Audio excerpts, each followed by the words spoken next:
The sound that broke me wasn't a scream, it was a laugh. Through the paper-thin walls of our apartment, muffled by the rain on the window pane, I heard her laughing as she walked up the stairs with him. Not the polite fake kind she used for clients or neighbors. It was the kind of laugh that made her tilt her head back, that soft wheeze she made when she forgot I was watching. That used to be my sound. They stopped just outside the door. I know this because the elevator dinged, one floor too low, and she said, "Ugh, again?" You'd think for what we pay. And then laughed again. Then silence. A pause. Then the sound of a key sliding into the lock. That was my cue, not to confront. Not to cry, but to leave. Everything had been staged, not sloppily, with precision. I'd spent the past 72 hours removing myself from the apartment, piece by piece. Cables unthreaded behind the TV. My shoes packed at a friend's house.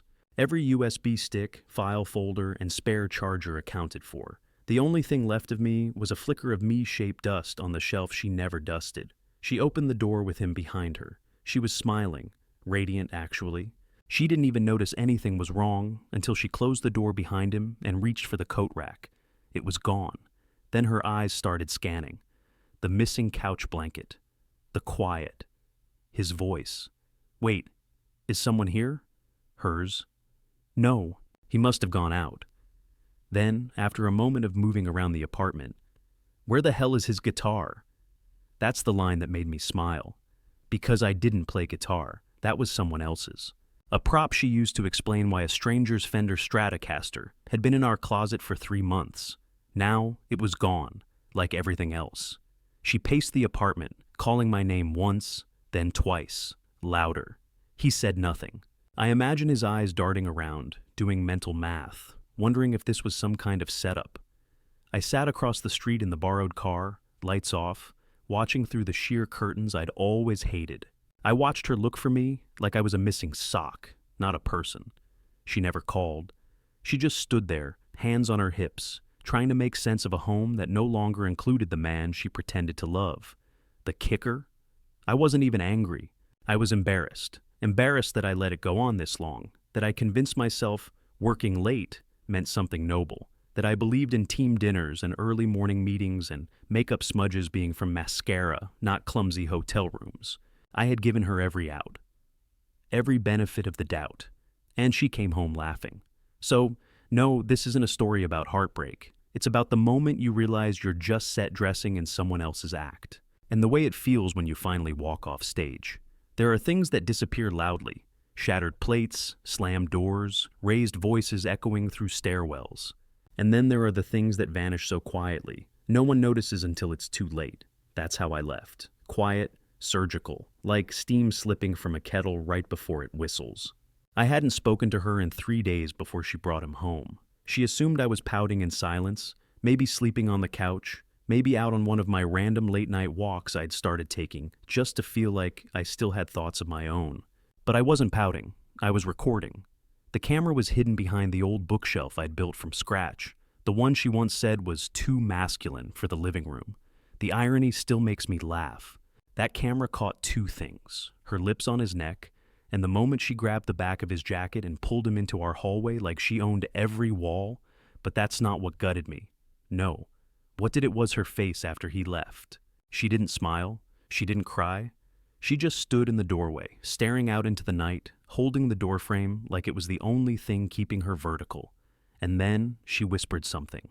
I don't know if she was talking to herself or him, or maybe even me. Some ghost version of me that still lingered in the apartment like old cologne. But she said, "I hate this." That cracked something open in me I didn't know was still sealed. Because for a moment I thought, was she pretending too? I didn't know what to do with that thought. Was it guilt? Was it confusion?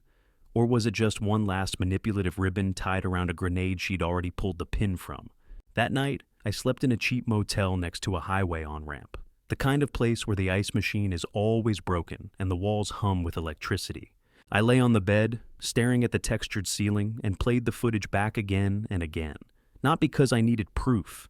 I had enough of that. I watched because I needed to see the moment she stopped being mine. It wasn't when she kissed him.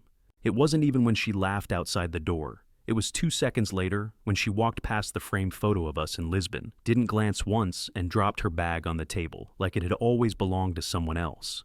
That was the death knell. Not the affair, not the lies, just the casualness of it all. The next day I went back one last time. She wasn't home. The building smelled like paint and boiled vegetables. Someone was moving in down the hall, a couple with a toddler. I could hear the kids singing the alphabet wrong. It was the most honest sound I'd heard in weeks. Inside the apartment, I didn't linger. I picked up the last box I had stored in the hall closet. She had moved my things around, probably trying to make it all look normal again, symmetrical, like I hadn't been peeling my life out of hers inch by inch. But she missed something. Tucked behind an old stack of magazines, jammed between the wall and the vacuum, was a single yellow envelope with my name on it. Not my full name, just the way she used to write it on birthday cards. D. I didn't open it. Not yet. I just stared at it. That envelope might have weighed an ounce, but it dropped into my chest like concrete. And here's the part I didn't expect. I left it there, right where I found it. Maybe because I didn't want to know what it said. Maybe because I already knew. I stepped back, locked the door, and left the key in the mailbox. Then I drove to a part of town we never went to. I sat in a diner until 1 a.m., nursing a coffee I didn't want, and wondering why betrayal never looks like it does in movies. It doesn't come with thunder or swelling music or rain-soaked apologies. It just sits there, ordinary, awkward, quiet, until suddenly, it's everything, and everything is gone. I didn't plan on going back to the apartment, but on the third day of sleeping on a mattress that crackled like chip bags and trying to convince myself that drive-through coffee counted as breakfast, I realized I had left behind something I couldn't ignore. Not a jacket, not a book. Something far worse, the USB drive. It wasn't just any USB. It had work stuff on it, yes, but it also had personal recordings, scanned letters from my father before he passed, and a folder she never knew about. One titled Was Versionsoffis. Photos, screenshots, voice notes. Years of trying to hold on to the version of us that worked, even when I couldn't recognize it anymore. I went back at noon, when I knew she'd be at work, or wherever it was she disappeared to in the daytime. My key still worked, which surprised me. The hallway was exactly as I left it, except for the smell of eucalyptus. She'd lit a candle. I always hated those, and she knew it. It was her subtle way of repainting the room without touching the walls. I moved quickly, opening drawers, checking under the stack of unused cutting boards, behind the manuals for appliances we never figured out how to use. Nothing. The USB was gone. I started to panic. Then I found something else. In the drawer next to the junk drawer, you know the one, where you keep birthday candles, expired coupons, batteries with questionable charge, was a sheet of white printer paper, folded in half. No envelope. Just a line on the front written in her handwriting, "Do not read, throw away." Naturally, I read it, and it wasn't a letter. It was a list. No heading, no explanation. Just bullet points, all lowercase, no punctuation. When he stopped calling, just to say hi, when I lied about the night in March, when I watched him cry and didn't feel anything. When I started wishing it was Trevor instead, when I thought maybe he'd leave and it would be easier. There were 13 items total. I memorized every one. She hadn't written it for me. That was clear. This was something private, something she meant to throw away but didn't. Maybe she couldn't. Maybe she hoped I'd find it. Or maybe she forgot it existed. Either way, it sat there like a cancer growing quietly in a drawer. It didn't break me. I'd already been broken. What it did was confirm something far worse. This wasn't some sudden lapse of loyalty. This was a slow and willing disassembly. A sabotage from the inside out. She had walked around our shared home, counting the ways she had detached from me, like measuring ingredients for a recipe she never intended to cook. I didn't take the list. I took a photo of it on my phone and slipped it back exactly how I found it. But I wasn't done, because something caught my eye as I was walking out. The bedroom closet door was ajar. I'd left it closed, always did. Inside was a new suitcase. Not hers. Black, expensive looking, with a red ribbon tied around the handle. She never used ribbon. She hated it. Called it fussy. I opened the case, expecting clothes, but instead I found 4 objects. A man's hoodie, an electric razor, a cufflink case, and a half-empty pack of mints with Cyrillic writing on it. Trevor wasn't Russian, and Trevor didn't wear cufflinks. That suitcase didn't belong to him. It belonged to someone else, someone I hadn't accounted for. So now the question wasn't who she cheated with. It was how many, and more disturbing than that. How many of them knew about me? The idea that I might have just been background noise to a chorus of lies made my skin crawl. My name, my face, my trust, handed out like cheap candy at a parade she never wanted to attend.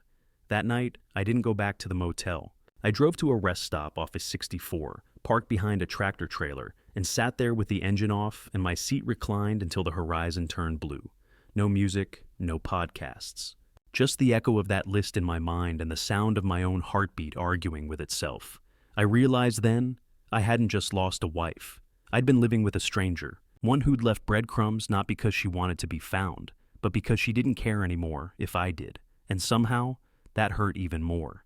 It took me 2 full days to track the suitcase. Not because I'm clever, but because she was careless. The red ribbon on the handle wasn't decoration. It was a luggage tag from Calverton Self-Storage, the one on the east end of town, where we used to rent a unit when we lived in the old place. I remembered it because we once argued in the parking lot for 20 minutes about a shelf she wanted to keep, and I wanted to burn. I went back there on a Tuesday, cloudy, anonymous, the kind of day no one remembers. I wore a hoodie and my oldest jeans. My plan wasn't criminal exactly. It was more observational. I just needed to see something, anything, that would explain the second life she'd hidden like a smuggler's map. The front desk was manned by a guy who looked like he'd been there since the 70s. He barely glanced at me when I asked about renewing a unit. I lied, said I used to rent Unit A14 and needed something a little bigger. He told me A was full, but B had some space, and pulled up a digital list. There it was, Unit B26, rented under a name I didn't recognize, A. Kyler. Paid 3 months in advance. No email listed, just a burner phone number and a signature that looked forged, or, at the very least, intentionally unreadable. I didn't press him. I just nodded and said I'd think about it. But before I left, I walked past the B corridor. It smelled like dust and metal. There was a woman standing near Unit B14, arguing with someone on speakerphone in Spanish.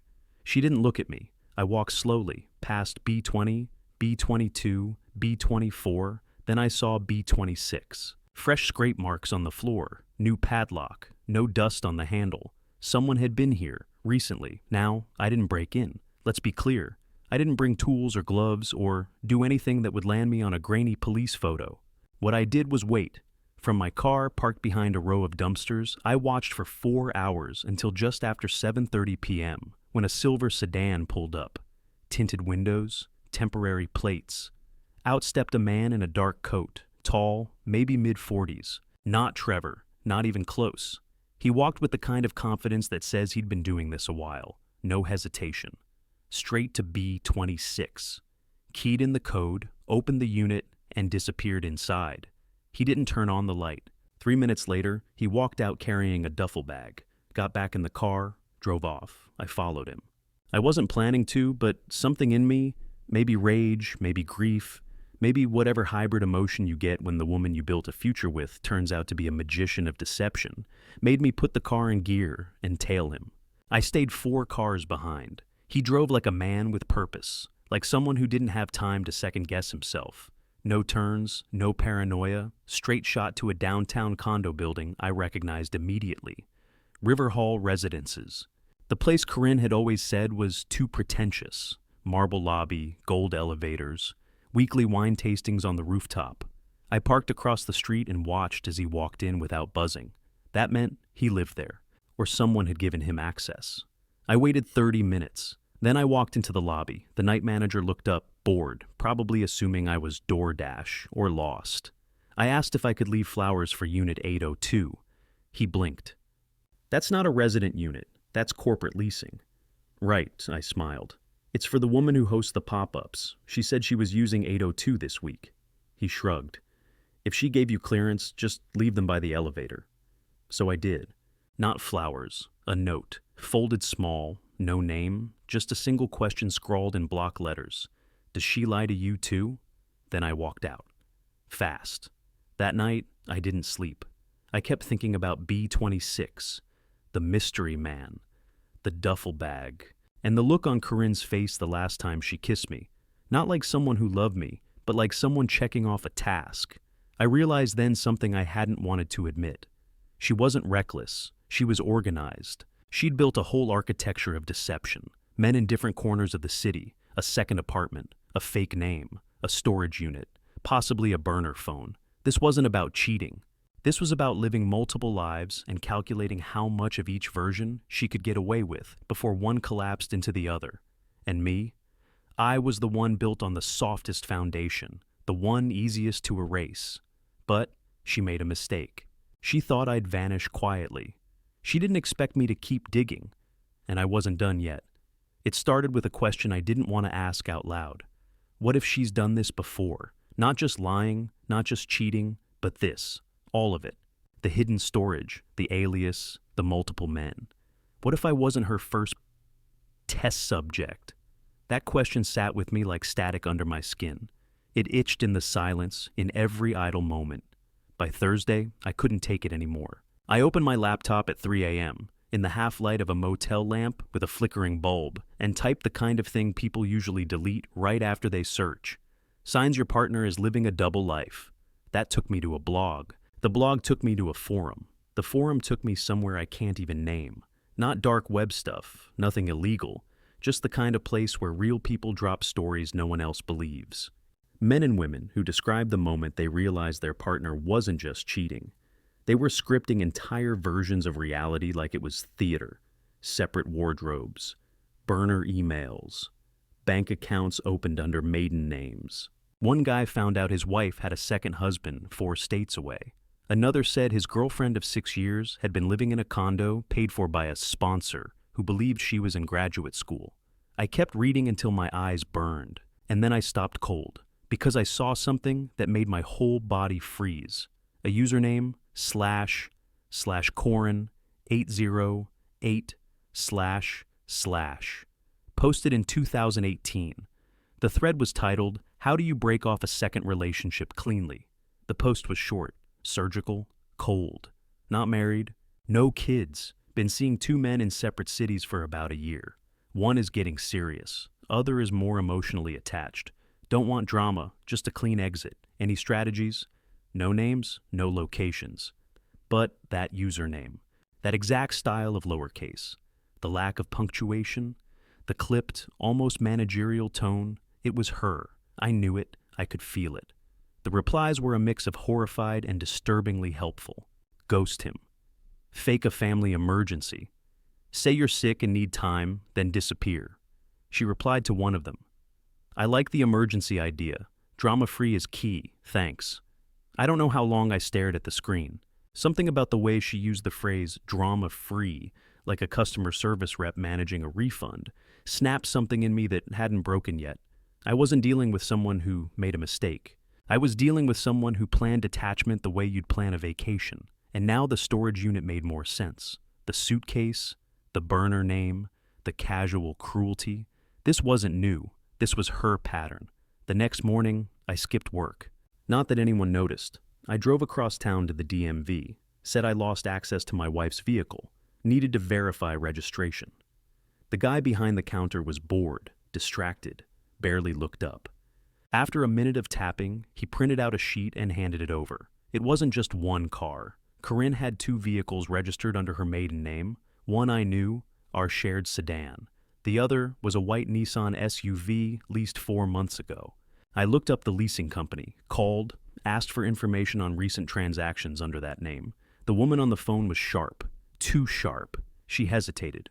Sir, she said slowly, I'm going to have to ask what your relationship is to Ms. Kyler. Ms. Kyler? I repeated. Yes, that's the name on file. My heart actually stopped for a second. Kyler.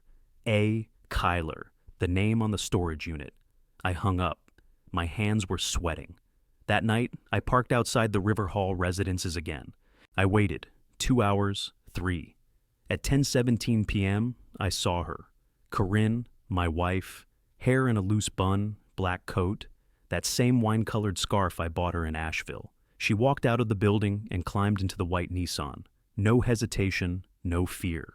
She hadn't seen me. She didn't think I could see her. She thought I was erased. But now I was certain. She was operating under a full alias. She had another name, another vehicle, possibly a whole life somewhere else, or several. And I had only scratched the surface. I didn't sleep that night. I barely blinked. I sat on the floor of my motel room with the printout from the DMV, the screenshot of her forum post, the photo of the suitcase, the list from the kitchen drawer, every breadcrumb of her double life spread out like a case file. She hadn't just cheated on me. She had invented a version of me that was disposable, one that could be filed away when she was done using it, one that was never meant to wake up. But I was awake now. And if she wanted drama-free, she picked the wrong man to vanish from. I spent most of the next day tracing her from a distance, not like a stalker, more like an archaeologist. I wasn't following her body, I was following her behavior. The way she moved, the places she went, the people she nodded to, like they were part of some shared script. That was the most disturbing part. The ease of it. How fluidly she transformed from the person I once held at 2 a.m.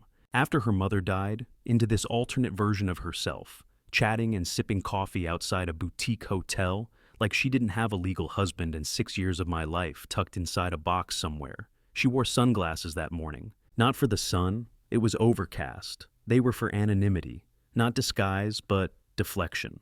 It's a look you wear when you don't want the world to see you seeing it. She wasn't alone. A man, younger, maybe 30, walked out of the hotel and passed her a laptop bag like it was nothing. Not a kiss, not a smile, just an effortless exchange. He didn't even break stride, but she looked at the bag for a beat too long before walking the opposite direction toward the valet. That bag meant something, and I was tired of guessing, so I made a choice. I waited 2 hours. I walked into the same cafe she'd sat in, ordered a coffee I didn't want, waited until the barista turned her back, and then casually asked the other guy behind the counter, the one with the tattoos and clipboard, "Hey, is that woman from earlier a regular here? Black coat, sunglasses, red nails?" He gave me a once-over, guarded. "Who's asking?" "Her cousin," I lied. "I think she's having some kind of episode. She's not been returning anyone's calls. We're worried." He hesitated, then shrugged. "She comes in twice a week, never talks much. Name she gave for the order is Ailey Alley." So now I had 3 names, Corinne, A. Kyler, and Ailey. My wife had more aliases than I had friends, and somehow she'd worn each of them with the same face I used to kiss goodnight. I said thanks and walked out. That barista thought he'd never see me again. He was wrong, because I came back the next day, and the day after that. I talked to people. Casually, bartenders, dry cleaners, valets, all people who lived in the background of her new life. None of them knew me, but all of them recognized her. And every time I mentioned the name Corinne, they gave me the same answer. Who? But when I said Ollie, something shifted. The barista from day one suddenly remembered she liked oat milk lattes. The dry cleaner said she picked up garments under Kyler, always pressed, always paid in cash. The valet? He didn't know her name, but he knew her habits. She always tipped in 5s, always parked herself, always asked for ticket number 1120. And so, I collected their names, not out of spite, but out of necessity.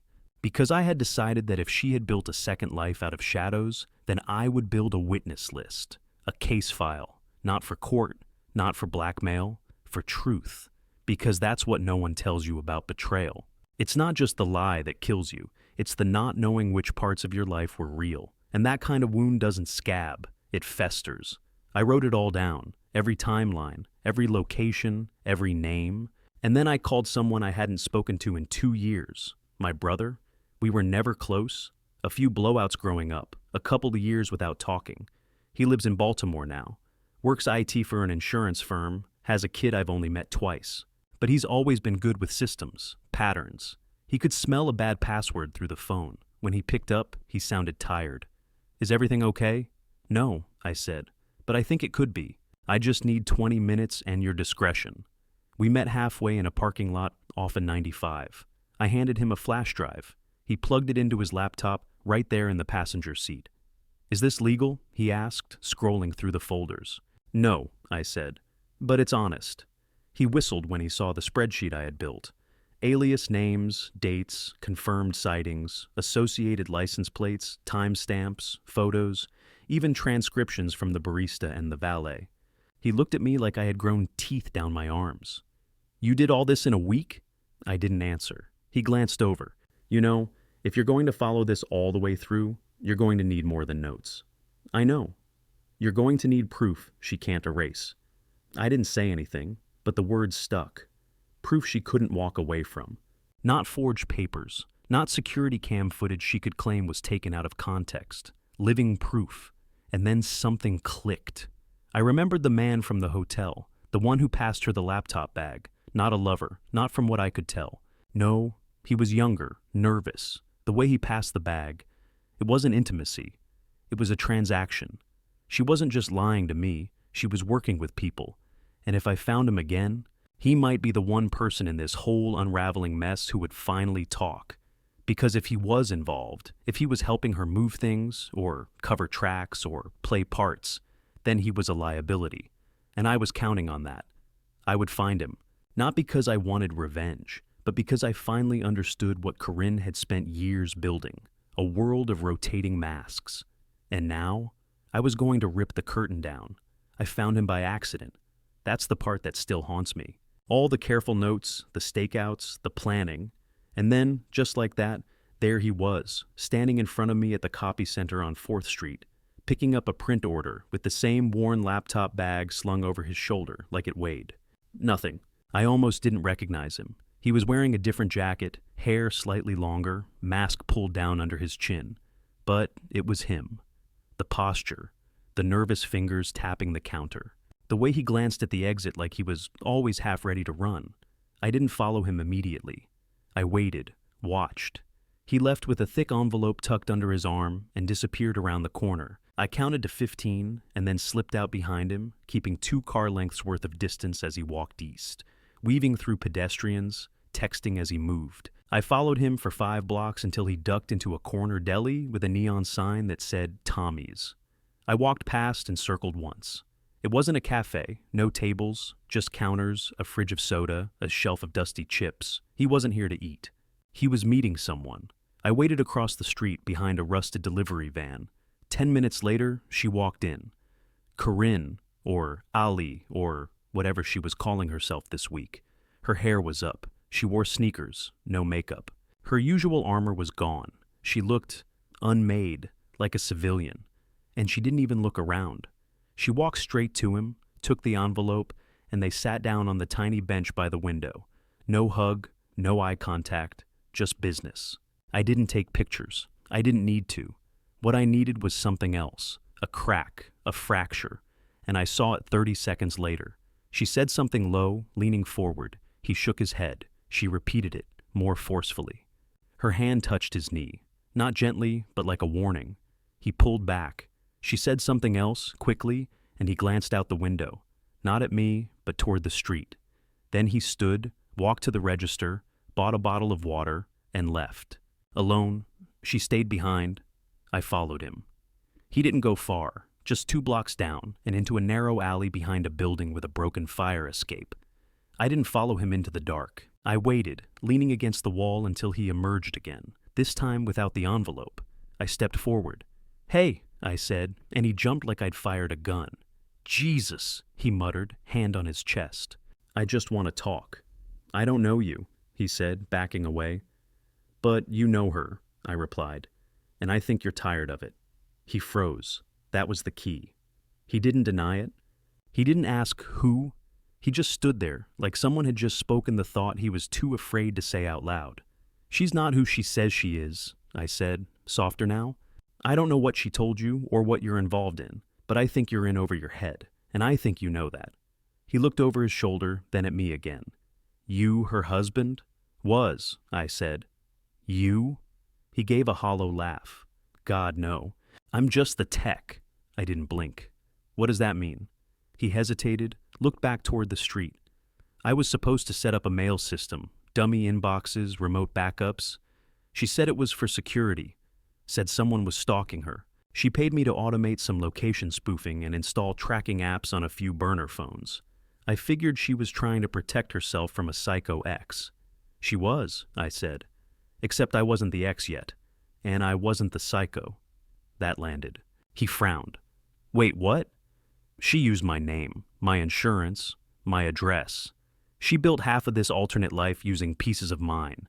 He rubbed his eyes. Man, I knew something was off. She paid in cash, never let me use real names. Every time I asked her what it was really for, she said it was better I didn't know. I thought it was about an inheritance or a lawsuit or... Is it just you? I asked. Anyone else helping? He paused, then nodded. There's another guy, older. She called him her security consultant, some ex-military type. She said he was helping her watch someone. I assumed that someone was you. I smiled without humor. She's good at that, giving people just enough story to make it sound like a rescue mission. He looked like he was going to be sick. She said you were abusive, controlling, that you'd tracked her before, tried to sabotage her job. I nodded. And she told me you were her cousin. Silence. I'm not trying to blow up your life, I said, softer. I just want the truth. And if you help me, really help me, I promise I'll never speak your name again. He nodded slowly. Okay. I'll give you the files, the app logs, but there's something else you should know. What? She's leaving. I blinked. What do you mean? I mean, she's wrapping everything up. She told me to shut it all down next week, transfer everything to a new cloud vault, kill all the devices, wipe the drives, like none of it ever happened. And where is she going? He hesitated again, and I could feel the weight of his conscience shifting gears. She booked a one-way flight to Malta under the name A. Kyler. It's in 5 days. For the first time in weeks, my heart didn't race. It slowed. Something inside me cooled, not out of peace, but clarity. 5 days. She was going to vanish. Start fresh. And no one, not me, not him, not even the ghost of her old life, would be able to stop her once she stepped onto that plane. But I wasn't going to stop her. I was going to intercept her, not with rage, not with threats, but with truth. The kind of truth that rips open the quiet and forces people to hear it, even when they try to turn away. And I wasn't going to do it alone. I arrived at the airport 4 hours early. I'd memorized every detail. 12:15 p.m. departure, gate 47, Air Malta flight 9923. I didn't bring a sign or disguise. I didn't wear anything special. Just jeans, a clean shirt, and the gray coat Corinne once said made me look too quiet for my own good. That morning, I'd spoken to 2 people. First, the tech guy. His name was Ethan, I finally learned. He emailed me a zip file with everything. Logs, voice messages, emails sent under aliases, a list of bank transfers tied to burner accounts, even an audio clip where she called me a safety net with legs. Second, I called Claire. Claire was her old college roommate, the one who told me, once over wine, Corinne loves reinventing herself. It's fun until it isn't. We hadn't spoken in over 2 years, but I told her everything. She didn't sound surprised.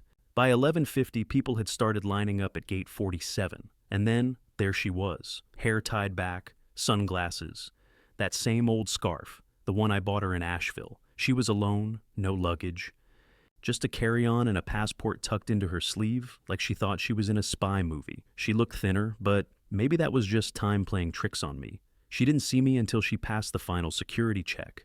Our eyes met. For a second, her entire body froze. She looked around, like maybe I was just a dream, or a threat. And then she did something I didn't expect. She smiled, that same soft tilted smile she used the night she asked me to move in. Like none of this ever happened. Like we could just walk over to the overpriced coffee kiosk, pretend she hadn't built 3 versions of herself, and talk about the weather. I didn't move. I just looked at her. Really looked at her. I saw someone tired. Someone who had worn too many masks for too long and finally didn't know where her real face ended and the lies began. She took a step toward me. I stepped back. I didn't need revenge. Not anymore. I didn't want a breakdown or a confession or a scene. I wanted exactly what she feared most. Accountability. From behind me, Claire walked forward. I hadn't told Corinne she was coming. Claire didn't say a word. She just handed her a sealed folder. Inside was everything. Timelines, documents, the dummy account connections, messages to the other men. All of it. Corinne's face fell like glass off a shelf. I leaned in, not angry, just quiet. You weren't just lying to me. You were lying to everyone. And I think, deep down, you were lying to yourself most of all. She didn't respond. She couldn't. Leave if you want, I added. But just know, no one's chasing you. And no one's covering for you anymore. She didn't board the flight. I walked out before the gate closed. I didn't look back. Claire caught up with me on the escalator. "Think she'll run again?" she asked. "Maybe," I said, "but she won't be able to hide." That afternoon, I drove home, to a different apartment, smaller, cleaner. My name was the only one on the lease. I unpacked my guitar, the one I actually played, and strummed the strings like they still remembered me. And for the first time in a long, long time, I didn't feel like someone's shadow. I felt real, not a version, not a placeholder, not a victim, just me, and that was more than enough.